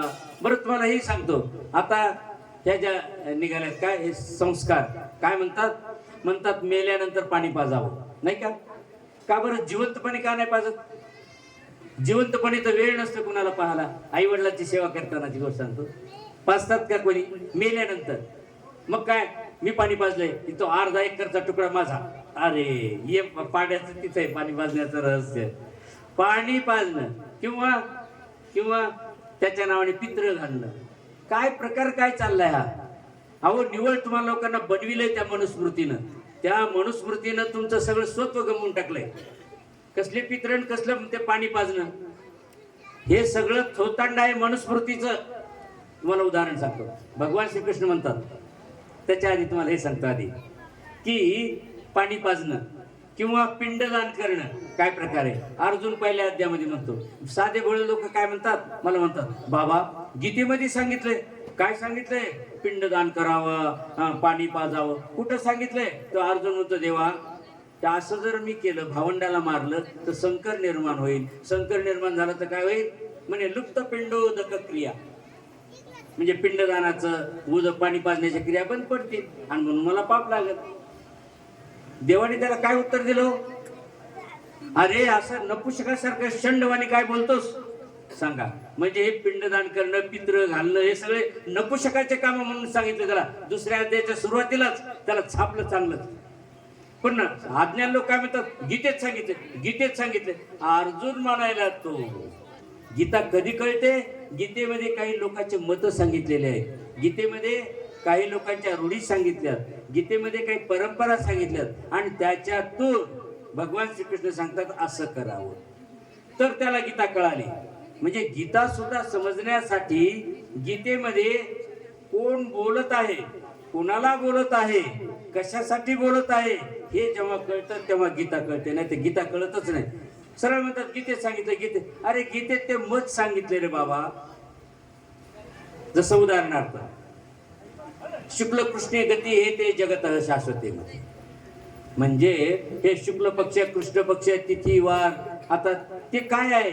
देवाने सांगितलं हे शाश्वते मध्ये. अरे बाबा अनादी काळापासून ही रूढी परंपरा आलेली, हे मी नाही सांगत, हे मी नाही सांगत. पहा भविष्य वगैरे हे मी नाही सांगत, ही परंपरा आलेली. शुक्ल पक्ष, कृष्ण पक्ष, आमक डमक, काय म्हणले? जगत शाश्वते मध्ये. म्हणजे गीतेमध्ये काही वेळेला रूढी परंपरा सांगितलेल्या असतात, ते तत्वज्ञान नसतं. परंतु आपल्या वाटतं गीतेत सांगितलं म्हणजे ते सगळं खरंच आहे. गीतेत काय सांगितलं हे समजून घेत जा. काही लोक म्हणतात गीतेमध्ये वर्ण व्यवस्था सांगितली, नाही का? ब्राह्मण, क्षत्रिय, वैश्य, शूद्र. भगवान श्रीकृष्ण काय म्हणतात? चातुर्वर्ण्य मया सृष्टम गुण कर्म विभागश. लक्षात घ्या, गुण कर्म विभागश म्हणजे राज्य चालविण्यासाठी त्याच्या गुणावर आधारित ही विभागणी केलेली आहे. म्हणजे कशी? समजा ब्राह्मण आहे आणि तो जर दारू प्यायला, नोकरी करायला आहे, तो शूद्र. सांगा. समजा मातंग आहे, चर्मकार आहे आणि तो प्राध्यापक बनला, तो ब्राह्मण. ही गीता सांगायला, मी नाही सांगायलो. गुणकर्म विभाग. पण हे कळते कोणाला? कळते कोणाला? हीच मोठी अडचण आहे. गुण कर्म विभागाच्या जन्मकर्म नाही म्हटलं बाबांनो. जन्मकर्म म्हणलं असतं हे लोक जन्मावर येतात त्यावेळेस काय म्हणतात, मी जन्मानं ब्राह्मण आहे. अरे तू जन्मानं ब्राह्मण आहे पण कर्माने चांडाळ झालास. पहा गीता काय म्हणते, गुण कर्म विभागश. म्हणून गीता कळाली का कुणाला, हेच महत्वाचा मुद्दा आहे. गीता कळतच नाही. अज्ञानपरायण म्हणतात गीता सुद्धा अशीच आहे. कशी आहे? त्याच्यात सुद्धा वर्ण व्यवस्था मानली. अहो मानली नाही, त्याच्यामध्ये त्यांनी त्यातला सत्यतेचा एका त्यांच्या पुढे मांडला की बाबा हे जे प्रकार आहे हा गुणकर्मावर आधारित आहे. अरे तुम्ही जर चोरी करायला लागले आणि म्हणायला लागले मी चांगल्या कुळात जन्मलो, काय त्याला अर्थ आहे हो? त्याला काय अर्थ उरला जन्माला द्या? म्हणून जन्मावर आधारित नसते, त्याच्या कर्तृत्वावर आधारित असतं. आणि म्हणून श्रीकृष्ण जयंतीचा जो उद्देश आहे हाच उद्देश आहे बाबांनो. स्वतःला ओळखा, स्वतःला जाणा मी काय करतो. अज्ञानेन वृतम ज्ञानम तेन मुह्यंती जंतव. अज्ञानानं मनुष्य मोहात पडतो, काहीची काही अनर्थ करत बसतो. असं न व्हावं यासाठी आपल्याला या जयंतीच्या निमित्तानं ज्ञान होणं फार आवश्यक आहे. हे जर ज्ञान नसलं तर तुम्हाला आणखी एक उदाहरण सांगतो पहा काय गमत होतं. बिरबल असं बिरबल, जीवनाचं फार महत्व आहे. जीवनातला एक एक क्षण मोलाचा आहे. तो जर क्षण गेला तर पुन्हा येत नाही, लक्षात घ्या. बिरबल काय झालं, अचानक राजाच्या दरबारामध्ये आला आणि आल्यानंतर राजा काय करत होता, अत्तर लावत होता. आजकाल काय म्हणतात शेण टाकतात अंगावर, शेण त्याचं शिकून टाकतात. शेण नाही सेंट ते अंगावर टाकतात, इथं शिपतात तिथं शिपतात इथं. तसं राजा आपल्या अंगाला अत्तर लावतो जरा जरा वास यावा म्हणून. आणि नेमका ते बाटली ओतताना एक थेंब जमिनीवर पडला. जमिनीवर पडल्याबरोबर त्यानं पहिला एवढं महागाचं अत्तर ते त्यानं असं पुसायला गेला ना अर्जुन येऊन उभा राहिला. आपला अर्जुन आहे, बिरबल येऊन उभा राहिला.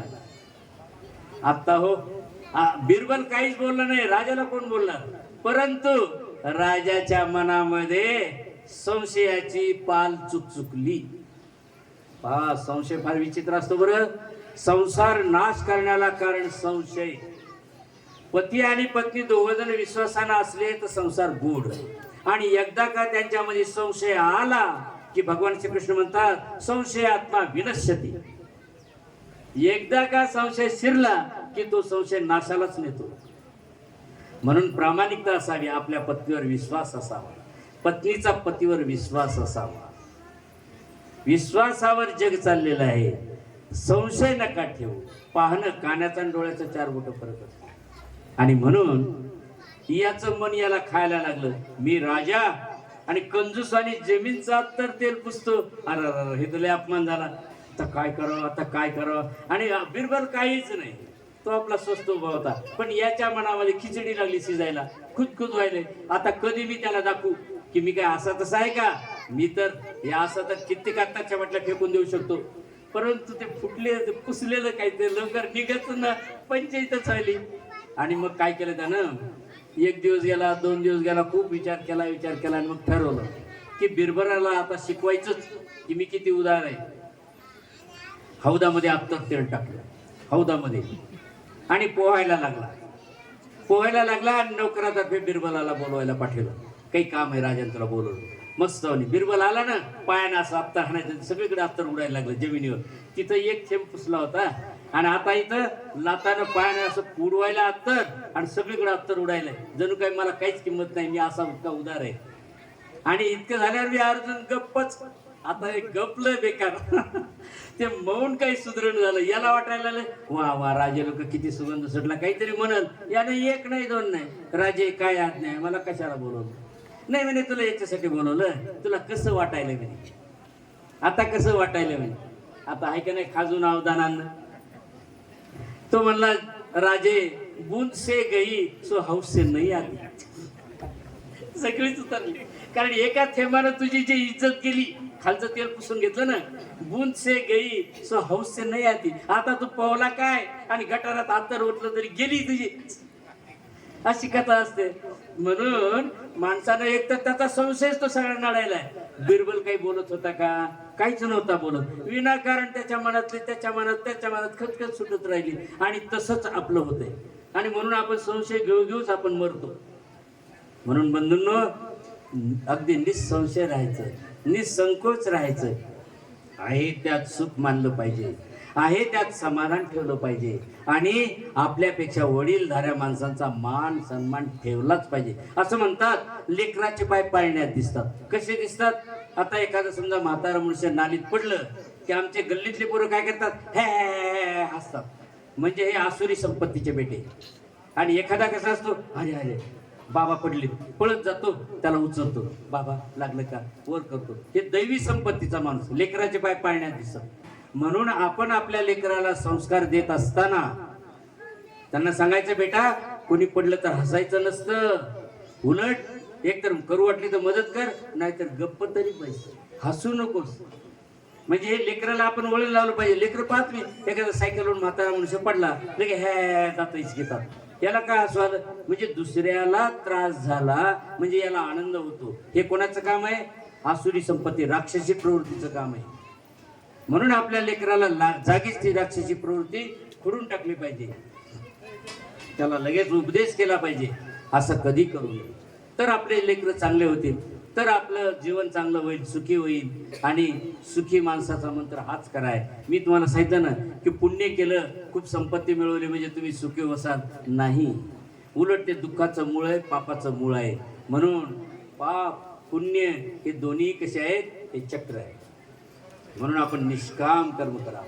कर्मण्येवाधिकार असते मा फलेषु कदाचित. फळाची अपेक्षा नसावी. कर्तव्य आहे माझं. तर तो मनुष्य पुढे जाऊन आपल्या जीवनामध्ये खरं सुख आणि आत्मउन्नती, आत्मशांती मिळवू शकतो. शांती तुमच्या जवळ आहे, पण नुसतं शांती शांती शांती म्हणल्याने शांती मिळत नसते. दुसरी शांती येत असते जवळ आणि मग मात्र आपदा होत असते. म्हणून शांतता मिळवायची असेल तर ती कर्तृत्व करा, नुसतं रट्टम नका करू. तर यासाठी आपल्याला परमेश्वराचे जे मूलभूत तत्व आहेत, भगवान श्रीकृष्णाने जे तत्व सांगितले, गीतेमध्ये कुठेही म्हणलं नाही. काय म्हणलं नाही? की आमका हा नामका. त्याने फक्त जीव शब्द संबोधलाय. जीव मग तो कोणाचाही असो, प्राण्याचा असो, माणसाचा असो किंवा चारी वर्णात कोणी असो, मातंग असो, शूद्र असो, कोणी असो, जीव शब्द उच्चारलाय आणि सांगितलंय सगळ्यांना धर्माला अधिकार आहे. एवढं ठामपणे बोलणारा, समाजाच्या मुंडक्यावर पाय देऊन चालणारा तोच फक्त एकमेव परब्रह्म परमेश्वर अवतार. दुसरा अवतार होणे नाही. मी करतो म्हणून मी नाही, कारण त्यांनी कोणत्याही जगाची भीत ठेवली नाही. फक्त जीव संबोधलंय आणि जीव संबोधलं म्हणूनच महानुभाव संप्रदाय या जातीभेदाला अजिबातच स्थान देत नाही. तुम्ही कोण्या जातीचे आम्हाला गरज नसते, फक्त तुम्ही जीव आहात, संपला. आणि तो काही पण बनू शकतो, ईश्वराला सुद्धा जाऊ शकतो, कोण्या जातीवरून नसतो जात. म्हणून जात पात सब झूट. अर्जुनाने म्हणलं होतं जाती धर्म कुल धर्म असे नसतात, नाश होतील म्हणे. त्याला सांगितलं असं नपुसकासारखं बोलू नकोस तू. किती झापलं त्या अर्जुनाला. म्हणजे जाती धर्म कुल धर्म त्याने काढले होते अर्जुनाने पहिल्या अध्यायामध्ये. त्याला उत्तर देत असताना भगवान श्रीकृष्णाने सांगितले नपुसकाचे काम आहेत, शंडपणाचे काम आहेत म्हणे. आणि म्हणून गीता आज जग डोक्यावर घेऊन नाचायले. जग काय कारण आहे? हेच कारण आहे की त्यात बहुमूल्य तत्वज्ञान दडलेलं आहे. ते तत्वज्ञान मात्र आपल्याला घेता आलं पाहिजे, काढता आलं पाहिजे. यासाठी आपल्याला सत्संगाची गरज आहे. यासाठी आपल्याला संतांच्या सहवासाची गरज आहे. पण हे सगळं कशावर आधारित आहे? तुम्हाला मी एक उदाहरण सांगतो. असं म्हणतात की कलियुगामध्ये तीर्थक्षेत्रावर तर दान करावं, नाही का? दान करावं. दान कोणाला करावं? म्हणे लंगड्याला, आंधळ्याला, पांगळ्याला दान करावं. माझ्यासारखा धडधाकट असला ना, याला काय करायचं दान? याला कष्ट करून काम करून खाता येईल का? आयता खातो म्हणे हा, म्हणतात की नाही? तुम्ही आयते खातात म्हणतात. बाबांनो, आम्ही आयतं खात नाहीत. आम्ही बिनपगारी फुलाधिकारी. बिनपगारी फुलाधिकारी कसे? आता बघा तुम्हाला मी सांगतो. दारूबंदी अधिकारी असतो जिल्ह्याचा, त्याला पगार किती असतो तुम्हाला माहिती आहे, गडगंज पगार असतो. त्याच्या हाताखाली ग्रामीण भागामध्ये ऑफिस असतात, त्या सगळ्याचा तो बॉस असतो आणि तो सांगतो जा व्यसनमुक्ती करा. मग ते खेड्यात येतात आणि पिक्चर दाखवतात दारू पिणारा, असं तसं ते दाखवतात, दारू पिऊन काय करतो काय नाही. दुसऱ्याच दिवशी त्या खेड्यातले मुलं काय करतात, ती ऍक्टिंग करतात दारू पिल्याची. दारू तो सुटतच नाही आणि ते पण प्रचाराला येणाऱ्या आधी एक बाटली ढोसूनच येतात. म्हणतात प्रचार, कारण पगार आहे ना, करोडो लाखो रुपयाचा पगार खर्च करते सरकार आणि व्यसनमुक्ती सांगते. सांगा, आमचा साधू एकदा जर कधी एकाला गुरुमंत्र दिला, आधी संकल्प घेतो. काय संकल्प घेतो? मी 7 व्यसनांचा त्याग करीन. पहा, म्हणजे महानुभावांचा गुरु करणं केवढं महत्वाचं आहे. 7 व्यसनाचा त्याग करायला आधी संकल्प घेतो आणि मग त्याला आम्ही उपदेश देतो. 7 व्यसन कोणते? तर दारू पिणं, मांसाहार न करणं, द्यूतांच्या मद्यांच्या पिशितांच्या वेशा, पुन्हा जुगार खेळणं, त्यानंतर शिकार करणं, शिकार तर आता कायद्यानं बंद झाली. आणि महत्वाचे 3 मुद्दे आहेत. परस्त्रीकडं आई किंवा बहिणीच्या नात्यानं पाहणं, वेशेकडे न जाणं. इतका संसाराला पूरक असे हे तत्व मानवापंत तर संकल्प सोडल्याशिवाय त्याला गुरुमंत्रच देत नाही. नाहीतर तू तिकडे काही कर, तू चेल आणि मी गुरु असं म्हणणारे गुरु आपल्याला भरपूर भेटतील, पण मानवा तसे गुरु नाही. मानवा काय म्हणतात, आधी 7 व्यसनाचा संकल्प दे. पहा केवढं आहे. आणि नेमकं होते काय, त्याच्याबद्दलच गैरसमज पसरवले जातात. वास्तविक जीवनामध्ये, संसारामध्ये हे महत्वाचे तत्व आहे की आपण आपल्याशी प्रामाणिकपणाने वागलं पाहिजे आणि त्यासाठी ह्या गरजेच्या गोष्टी आहेत. म्हणून हे 7 व्यसन सोडले पाहिजे. आणि म्हणून आपण काय करत असतो की या तत्वाच्या मूल तत्वाशी जात असताना त्या प्रत्येक तत्वाला पडताळून पाहता आलं पाहिजे. स्त्री पुरुषाचा भेद म्हणजे स्त्री ही, भगवान श्रीकृष्ण काय म्हणतात, स्त्रियो वैश्यास्तथा शूद्र. तुमच्या मतानं शूद्र असो, स्त्री असो, पुरुष असो, सगळेची सगळे परमेश्वराला अधिकारी आहे. मनुस्मृतीत काय म्हणलंय, फक्त ब्राह्मण, स्त्रीला अधिकारच नाही आणि क्षत्रिय वैश्याला सुद्धा त्यांनी त्यांची कामं करावे असं मनुस्मृती सांगितलं. परंतु भगवान श्री कृष्ण आणि भगवान श्री चक्रधर स्वामी म्हणतात, नाही, हा जीवन या काही जीवली आहे. श्री चक्रधर स्वामी सारंग पंडिताला म्हणतात, कारण सारंग पंडित काय झाले, एके दिवशी त्यांना वाटलं आपण देवाचं निरूपण ऐकावं. आले तर पाहता तिथं महिला बसलेल्या होत्या. मनामध्ये एवढा राग आला, या सगळ्या महिलांना उचलून तेलंगणात नेऊन टाकावं. बसले तिथं तांदूळ कुटीत, कारण तिकडे तांदूळ कुटण्याचा व्यवसाय होता. तिकडे तांदूळ जास्त पिकतो, म्हणजे साळ कुटत राहायचं, त्यांना तिकडे पाठवलं पाहिजे, म्हणजे आम्हाला चांगल्या प्रकारे स्वामींचं तत्वज्ञान ऐकायला मिळत. आता श्री चक्रधर स्वामींना हे सांगायची गरज नव्हती की तुझ्या मनात काय फिरायले. ते आले, बसले. स्वामी म्हणतात, का हो, काय चाललंय तुमचे चक्र? तर काय नाही म्हणे, हे जीव आहे, तुम्ही काय, हे काय तुम्ही जीव आहेत आणि हे काय जीवली आहेत का म्हणे. हा, त्यांना तेलंगणात नेऊन तुम्ही तांदूळ कुटायला मनात विचार करायला लागले. सारंग पंडिताला एकदम अवाक झाले की माझ्या मनातले विचार स्वामीने पकडले. म्हणून सांगितलं की स्त्री असो की पुरुष असो, दोन्हीही समान. जसं आता कायद्यामध्ये स्त्री पुरुष समानायचं चाललंय, आत्ता चाललंय, म्हणजे श्री चक्रधर स्वामींनी 13व्या शतकात सांगितलं आणि आज त्याचं अनुकरण आता व्हायला लागलेलं आहे. स्त्री पुरुष समान म्हणजे संविधानाला सुद्धा श्री चक्रधर स्वामींचं तत्वज्ञान किती पूरक आहे. आणि म्हणूनच शासनाने सुद्धा श्री चक्रधर जयंती साजरी करण्याचं ठरविलं. अहो हेच नाही, अशा अनेक गोष्टी आहेत. तुम्हाला मी उदाहरण सांगतो की महानुभावांच्या ज्या उपदेशी लोकांच्या घरात गेले ना तुम्ही, तुम्हाला काळे गोटे ठेवलेले दिसतील, त्यांचे देव म्हणून. अज्ञान लोक म्हणतात हे काळे देव. सांगा, विठ्ठल काय गोरा आहे का? कोणता देव गोरा असतो? जे दगडाचे देव ते काळेच असणार, पण बनवतात कसं, म्हणजे मानभावाचे देव काळे असतात. काहीतरी निंदा, पण असो, याच्या मागचा संकेत काय आहे? ते जे ठेवलेले त्याला आम्ही विशेष म्हणतो, त्या विशेषाचा उद्देश काय? जे सायन्सनं 100 वर्षाखाली सायन्स शोधलं, ते सायन्स श्री चक्रधर स्वामीने 13व्या शतकात शोधलेलं आहे. कोणतं? स्पर्श सायन्स. म्हणजे या सायन्समध्ये शोध घेतला की कोणत्याही चेतन वस्तूंना असा टच केला इथं त्याचे अवशेष शिल्लक राहतात. आणि म्हणून चोरानं चोरी केल्यावर श्वान पथक आणलं जातं, त्याचा वास घेतात आणि त्या 1000 माणसात त्याला पकडतात. अहो, हे तुम्ही चोरासाठी शोधलं. हे 13व्या शतकात श्री चक्रधर स्वामींनी हे स्पर्श सायन्स भक्तीमध्ये ओतलं आणि सांगितलं